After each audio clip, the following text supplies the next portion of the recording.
So then we get back into the game. Green Bay gets the ball at the beginning of the half, and they fail on the first drive, don't get anything going. So then Pittsburgh comes out. Mendenhall runs it in for 8 yards. Just like that, we get a brand new ball game, 21-16. Now I would say it was deflated from the Packers side because the Packers are thinking, Packers fans are probably thinking, great, here comes the Steelers. They're going to do exactly what they did to the Ravens, and here go the Packers. They're basically trying to lose this game like they did to the Bears. And, the Steelers, Ben Roethlisberger, is a lot better than Todd Collins. As a person who was watching from the Packers, perspective, all I could see was the Bears game all over again. Exactly. It wasn't because the Packers didn't make adjustments.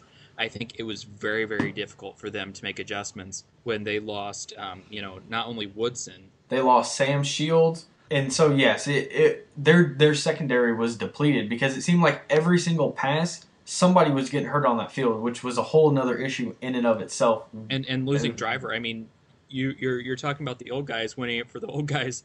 Woodson and Driver both went out in the second. That's hard. That's got to be a morale, hit when the guys you're winning it for are the ones who are going down. Exactly.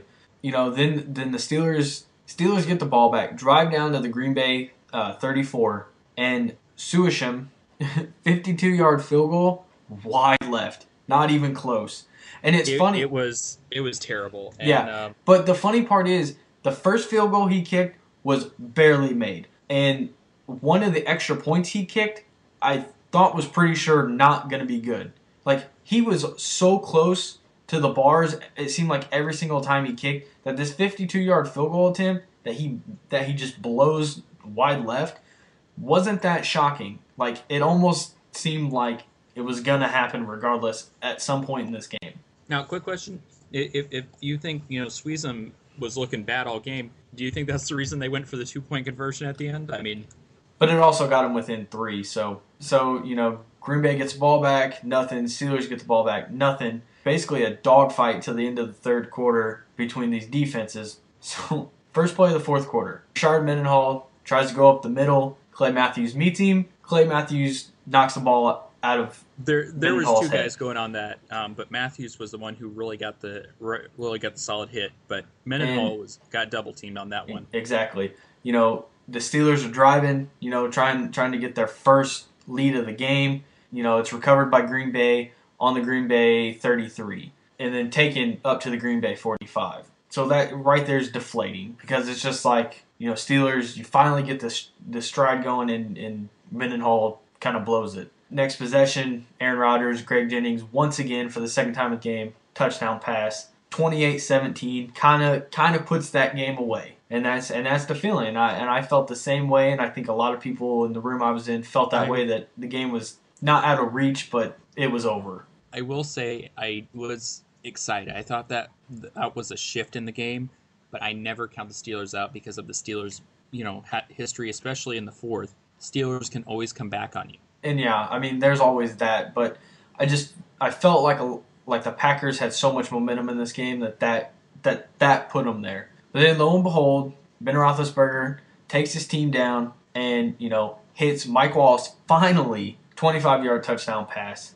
Then they come out and pull one of the greatest 2-point conversions I've seen in the NFL. Roethlisberger fakes going right, runs back left, about to get hit, pitches it to Antoine Randall. Randall runs it into the end zone for a 2-point conversion. So, I mean, this play was perfect because it was something that he knows how to run from his IU days and completely caught the Packers off guard. Then Packers come down, Crosby kicks a field goal, puts it at 6 points, and, Steelers got 2 minutes to get this ball down. The first pass, 15 yards to Heath Miller. Second pass, 5 yards to Hines Ward. Then they do something that from a fan perspective, I find dumb, just because you do have time.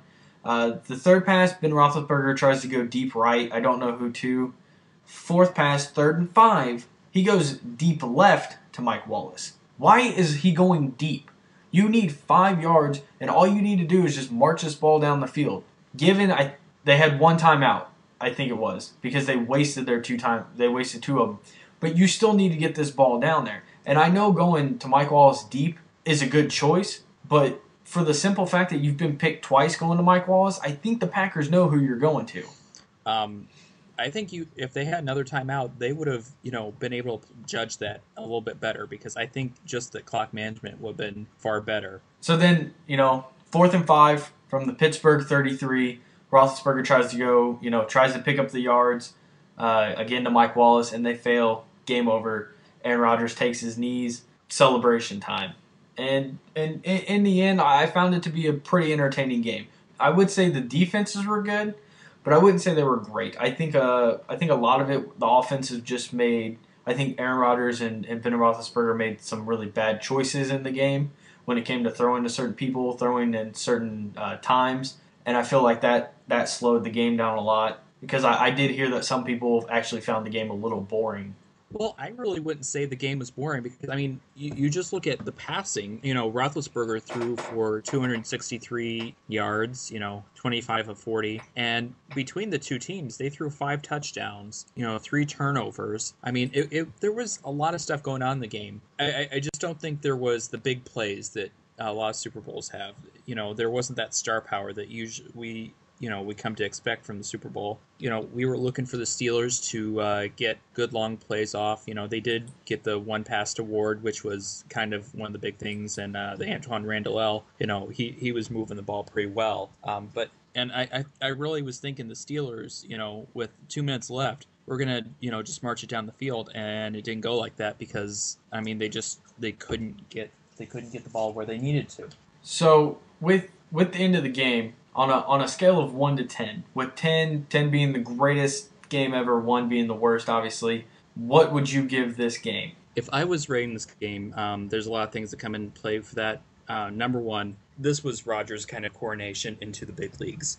I think ESPN had the stat that he was only the fourth quarterback to score 3 touchdowns, go over 300 yards passing, and have no interceptions in a game.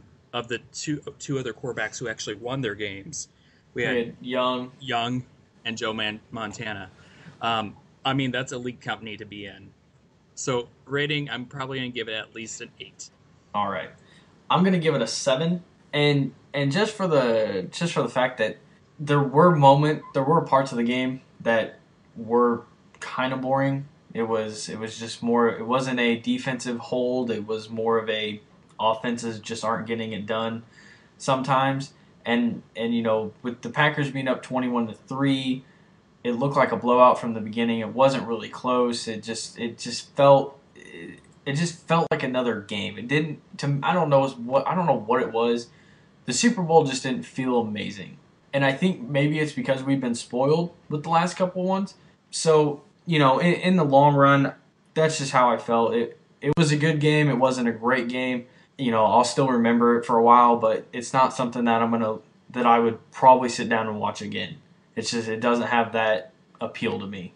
I think this game, really came down to the fact that the offenses weren't playing to the high octane that they were, but I think the reason the game wasn't as entertaining as it could have been was because I think the defenses were really showing up. I really think there was more defense there than a lot of people noticed because I think they were making their presence so felt that it was reducing, how visible, the offense was. So okay, so like you said earlier, Aaron Rodgers was named MVP. 304 yards, 3 touchdowns, 0 interceptions. Do you agree with that pick? The only other person I could have thought was Greg Jennings, who had a fantastic game. 2 touchdowns, and Jennings really was making his presence felt, especially with Driver going down. When you got Jordy Nelson, who was dropping the ball every couple of feet. Jennings didn't get as many yards as Nelson though, and I think that really hurt his overall impact on the game. Nelson got 140 yards on 9 receptions. Jennings still got 64 yards on 4 receptions. When he did get the ball, he was being covered pretty tight. When he did get the ball, he made the most of it because he really, those 2 touchdowns were what really turned the game. Okay, and I basically, for the most part, agree. Rodgers was very deserving of this MVP. In my opinion, the other person that would have gotten it could have been Nelson. Nelson did have 3 blown catches. There is that, but he caught 9 of the 15 balls that was thrown to him. So if he's dropping 3, then that also means 3 of them kind of where he was for 140 yards. One of them was 38 yards. That one that he laid out for, and for whatever reason he just didn't close his arms in time. I think if he would have made a couple more catches, especially that diving one, I think we might have seen him as the MVP. And well, I guess to counter that, I think Rodgers definitely deserved the MVP because even though Jordy Nelson was catching really well, Rodgers was delivering time after time. That's why Rodgers was getting so frustrated, because he was hitting everybody on the money, and every one of those drop passes were directly to those players. There was one pass I think all game I saw him throw a little high, and that was in the first. And he really was hitting the guys where they needed the ball. They were just not getting the ball. And I think that it could have been a more explosive offensive game if there had been a few more receptions. So. All right, so that closes out the game, and obviously we know there's a lot more than just the game for why people sit down and watch the Super Bowl. You have to throw in the commercials, and obviously we can't leave out the commercials in this.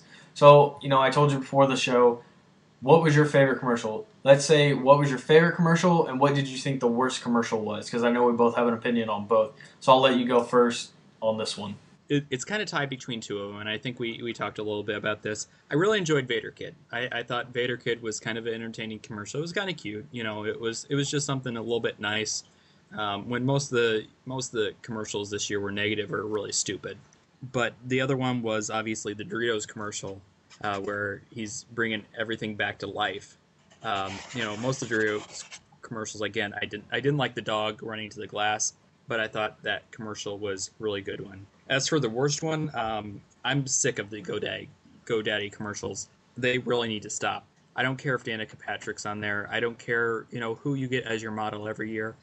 They're just not entertaining. They're not funny. Small sexual innuendo you throw in there, we know is not going to lead to anything. So it's really just disappointing campaign. So it just needs to stop. For the one that I like, I actually agree with both of your picks. But since you said those, I'm going to pick another one that actually, it was the Chrysler M&M ad. I felt like that was actually moving because it showed how down Detroit is with the failure of the auto industry right now. And you're bringing Eminem into it, who's from Detroit. They put in the song Just Lose Yourself, which is from his movie 8 Mile. You put him in that car, which the car looks really nice. It screams luxury. So then for my worst one, I also felt like the GoDaddy ones were pretty bad this year, especially with Joan Rivers. That was just dumb.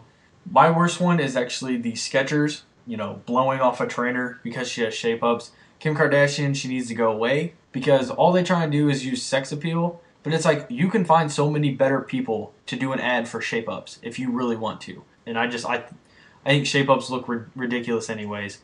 So with that, that's the end of our show. And, we'll probably be bringing another one this week. We got the NBA All-Star reserves finally announced, so we got that. We'll definitely be having that coming up. So check the blog, thesportschat.blogspot.com. You never know if anything gets posted up there, and that way you can also listen to our past shows in case you haven't listened to anything yet. So we just want to thank you for listening to this one, and please come back and listen to more.